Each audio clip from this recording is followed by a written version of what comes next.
An ancient discovery is shaking the foundations of history as we know it.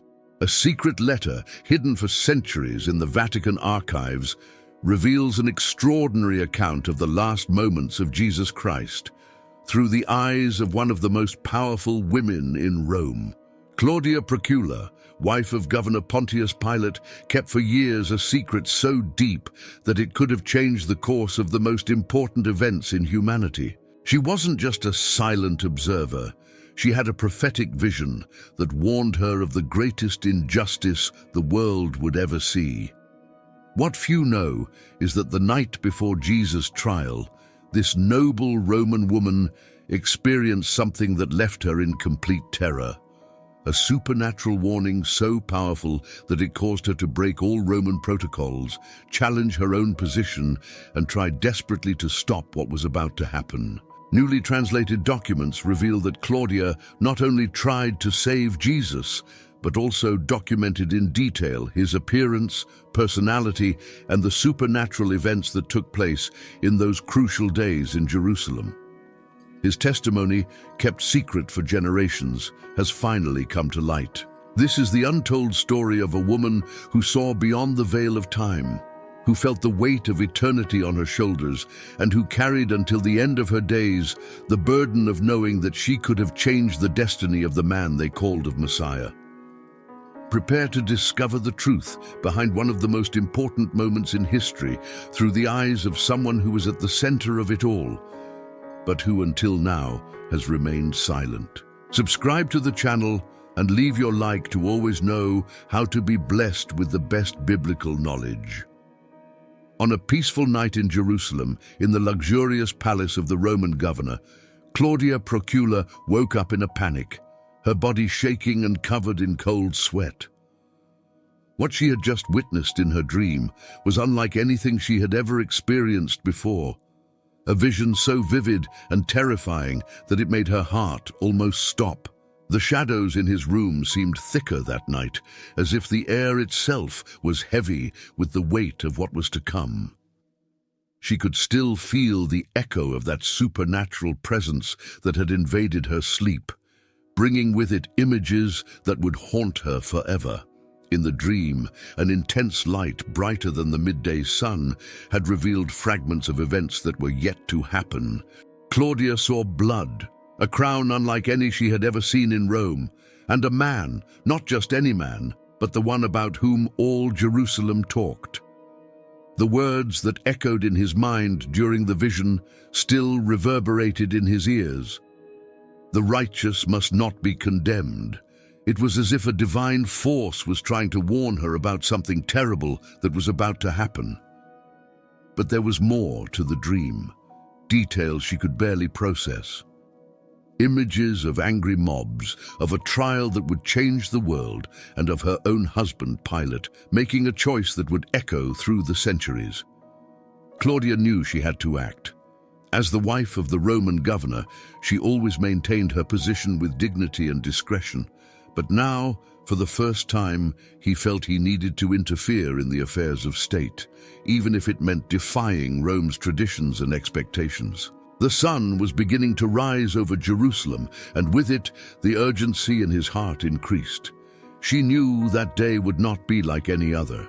The streets of the city were already beginning to shake, and rumors about the arrest of Jesus of Nazareth were beginning to spread. Time was running out, and Claudia carried with her the weight of knowledge that could change everything, if only she could make someone believe in her prophetic vision. In the highest circles of Roman society, Claudia Procula was no ordinary figure. Niece of Emperor Tiberius himself, she carried in her veins the blood of Rome's highest nobility. His refined education included not only the classical arts and literature, but also a deep knowledge of the empire's religious traditions. When she married Pontius Pilate, a rising administrator in the Roman hierarchy, Claudia knew her life would change drastically. What she didn't imagine was that her destiny would take her to one of the most turbulent regions of the empire, Judea, a province seething with religious and political tensions. In Jerusalem, Claudia occupied a unique and delicate position. As the governor's wife, she had access to the highest circles of power, but at the same time she remained discreetly behind the scenes, observing everything with her discerning eyes. Unlike other Roman women in positions of power, she developed a special sensitivity to understanding the culture and beliefs of the Jewish people. At the palace, her private quarters became a refuge where she could contemplate the complexities of life in Jerusalem. There, surrounded by Roman luxury in the midst of a foreign land, Claudia often found herself torn between two worlds. Her position allowed her to witness the most important decisions affecting the region, but it also forced her to carry the weight of those same decisions in silence. What few knew was that Claudia had inherited a special gift from her mother, a keen sensitivity to the supernatural, something that the imperial family kept secret. This characteristic made her unique among the women of the court, allowing her to perceive deeper dimensions of the events unfolding around her. As tensions in Jerusalem rose, Claudia found herself increasingly aware of her privileged position as a silent observer of history. She knew that her seemingly small role in the great events that were to come could be much more significant than anyone could imagine. The first time Claudia heard about Jesus was not from the official reports that reached the palace, but from the whispers of the servants in the corridors. They spoke of a man who healed the sick with a simple touch, who turned water into wine, and who fed multitudes with just a few loaves and fish. Initially, like any Roman noblewoman, she dismissed these stories as simple superstitions of a conquered people. After all, Rome had its own gods and traditions. But there was something different about the stories about Jesus that intrigued her deeply. It wasn't just the miracles, but the way he talked about love, forgiveness, and a new way of seeing the world. Contrary to all protocols of her position, Claudia began discreetly sending her trusted servant Helena to listen to Jesus' teachings. Each report that came back made her question even more the power structures that supported her own existence. How could a simple carpenter from Nazareth have words that made wise men look like fools? The conflict in his heart grew with each new report. Jesus' words about loving enemies and unconditional forgiveness directly confronted the principles of domination and power that Rome represented. When Helena returned, telling her about how Jesus had defended a woman accused of adultery, Claudia felt her world shake. This man was defying not only Jewish laws, but the very social structure that maintained order in the empire. In her private quarters, away from the eyes of the Roman court, Claudia began to question everything she had believed in until then. The Roman gods, with their demands for sacrifices and displays of power, seemed hollow compared to the message of love and compassion coming from the streets of Jerusalem. Her position as wife of the Roman governor required her to keep up appearances, participate in traditional rituals, and support the decisions of the empire.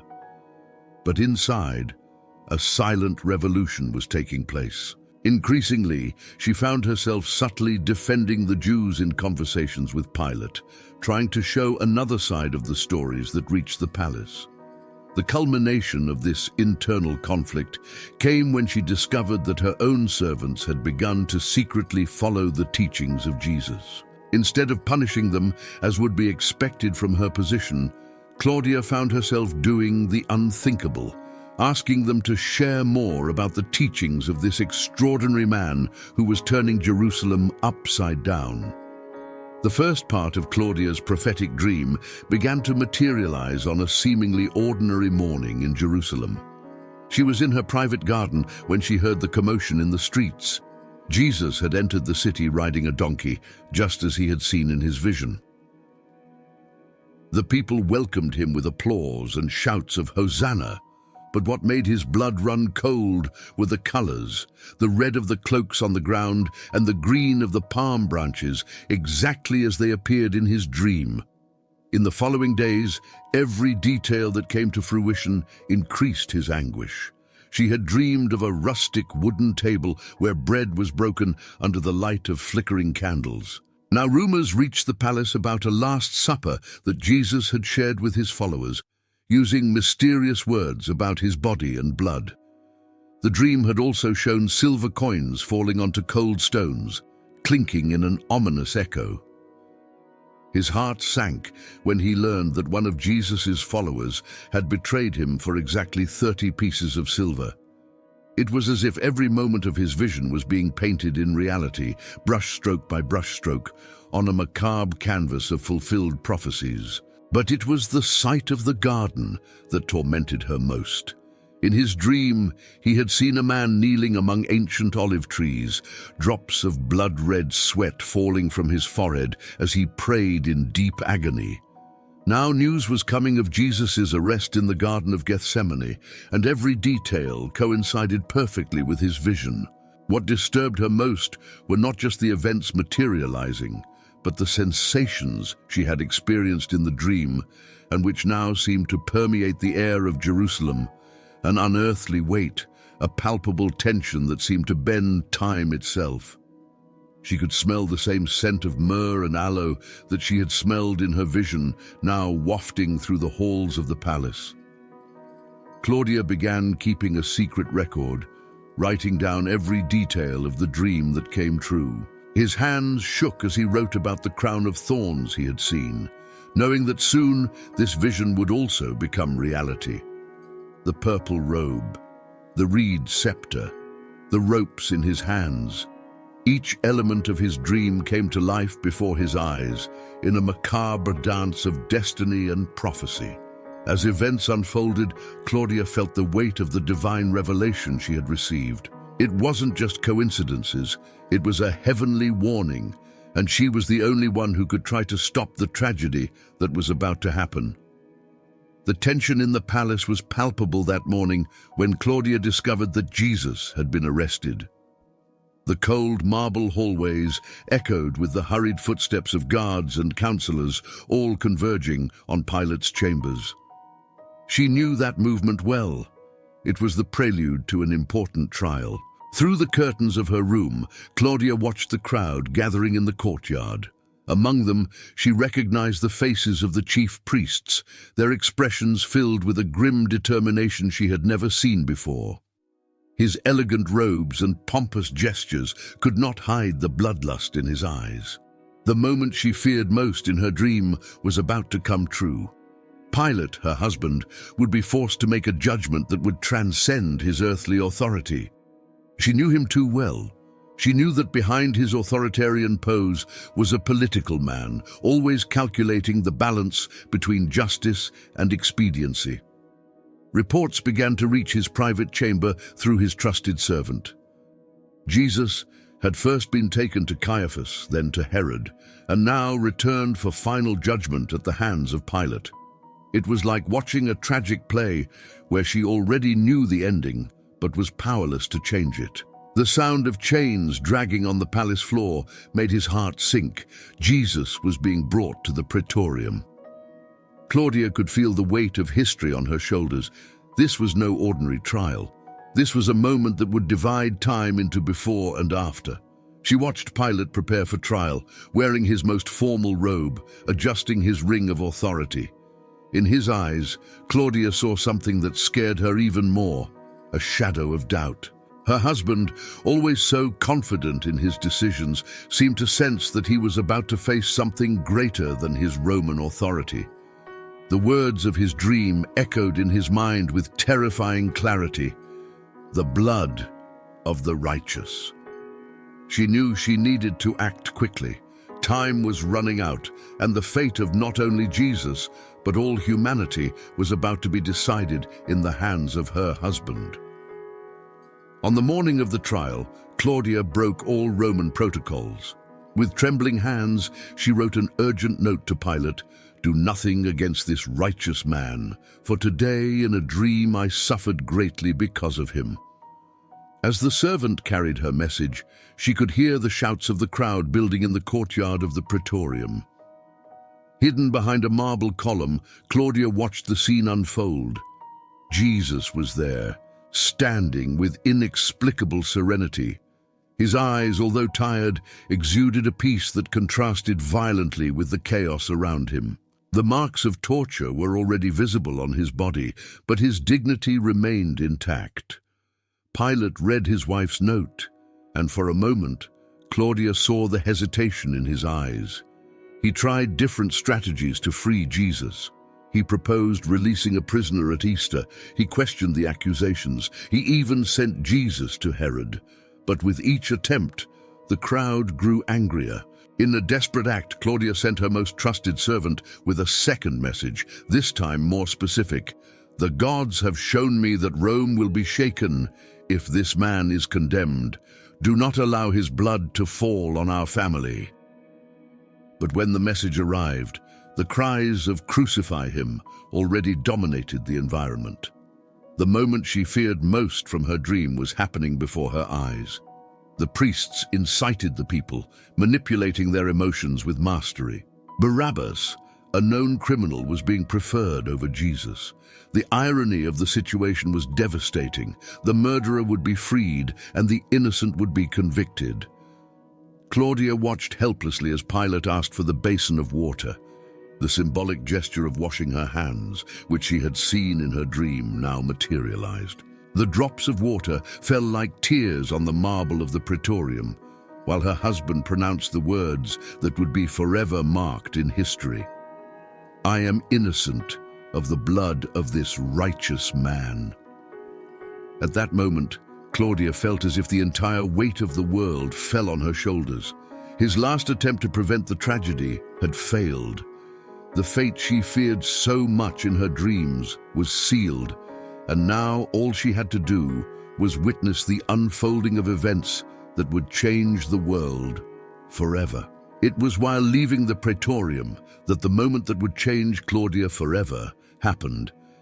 Amidst the chaos and screams of the crowd, there was a moment of absolute silence when their eyes met Jesus's.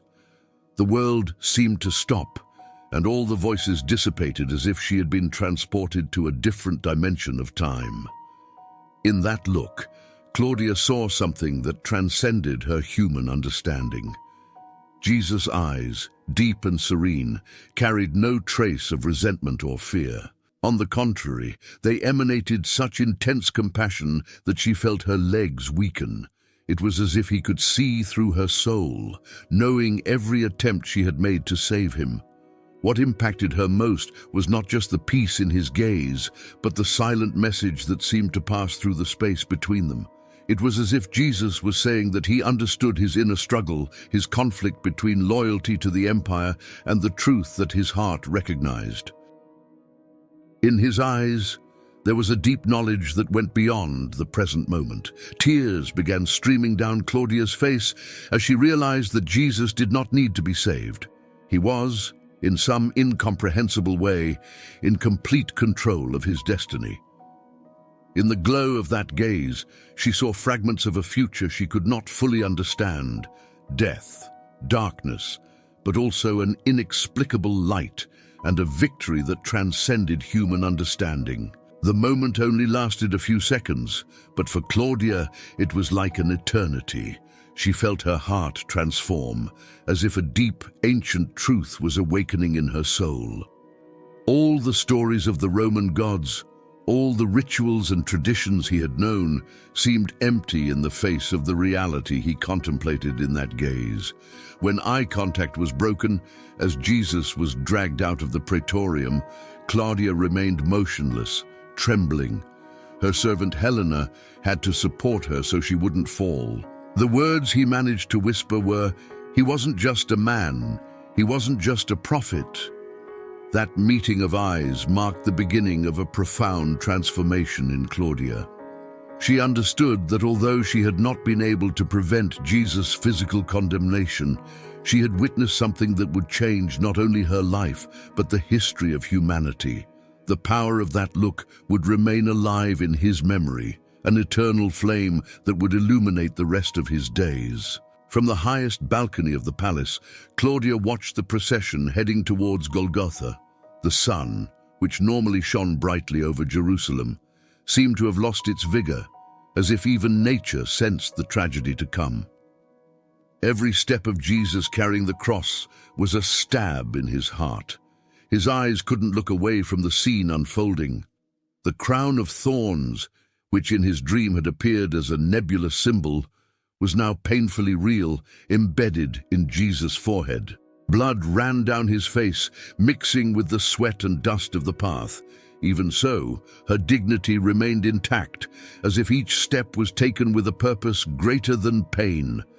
When Jesus fell for the third time, Claudia felt her own legs give out. Helena, her faithful servant, held her as silent sobs racked her body. The sky began to darken in a way she had never seen before. It wasn't like an eclipse or an ordinary thunderstorm. It was as if the firmament itself was in mourning. The sounds that reached her were a macabre symphony, the banging of hammers against nails, the screams of pain, the jeers of soldiers, the wails of women. But what impressed her most was the voice of Jesus, who, even in the midst of the deepest agony, spoke words of forgiveness. "Father, forgive them, for they know not what they do." A tremor ran through the earth when the cross was erected. Claudia clung to the balcony railing, feeling that she was witnessing not just an execution, but a moment that would split history in two.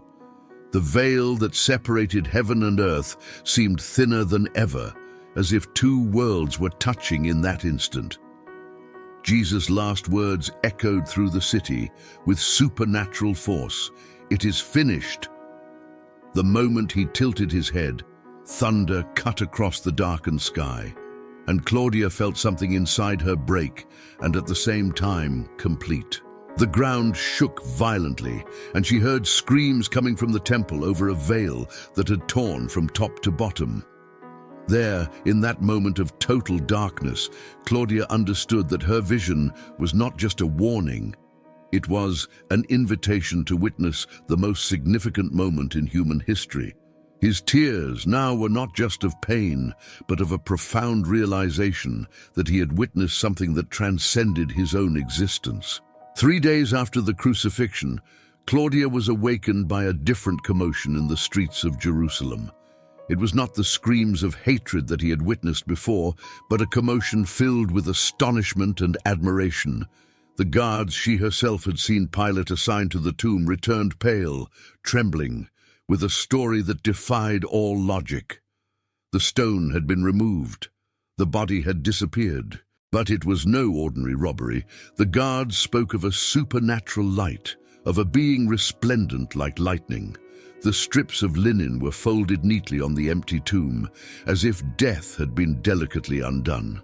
Then reports began to multiply throughout the city. Women had seen him in the garden. Disciples met him on the road to Emmaus. More than 500 people witnessed their presence. Each story confirmed what his heart already knew since that look exchanged in the Praetorium. Jesus was not just a man.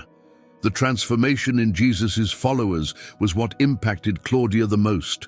The same disciples who had fled in terror during the crucifixion now proclaimed his resurrection with unwavering courage.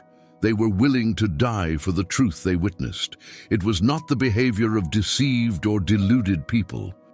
In her private quarters, Claudia reread the notes she had made about her prophetic dream. Now, every element made sense. Darkness followed by inexplicable light.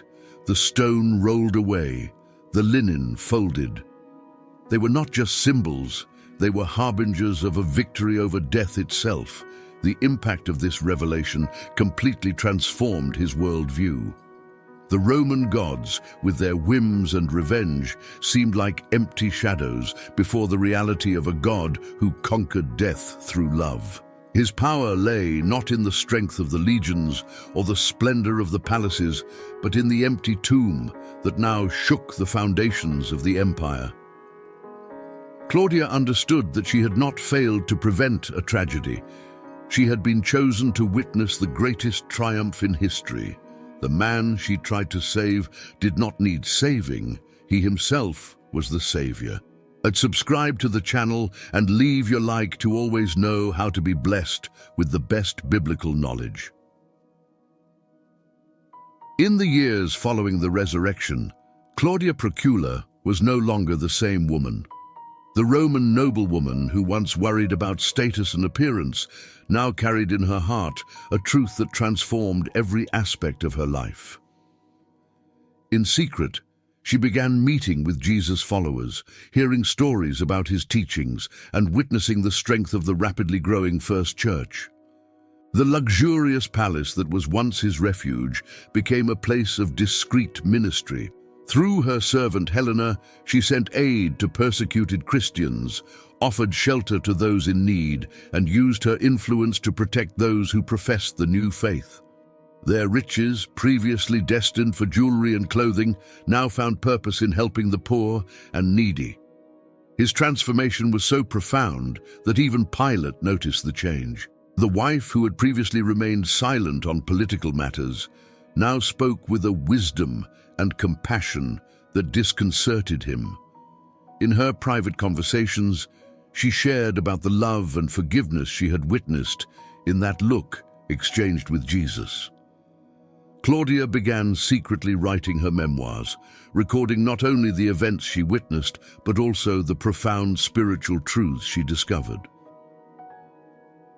His account, marked by a unique blend of Roman perspective and Christian faith, offered a powerful testimony to the divinity of Christ.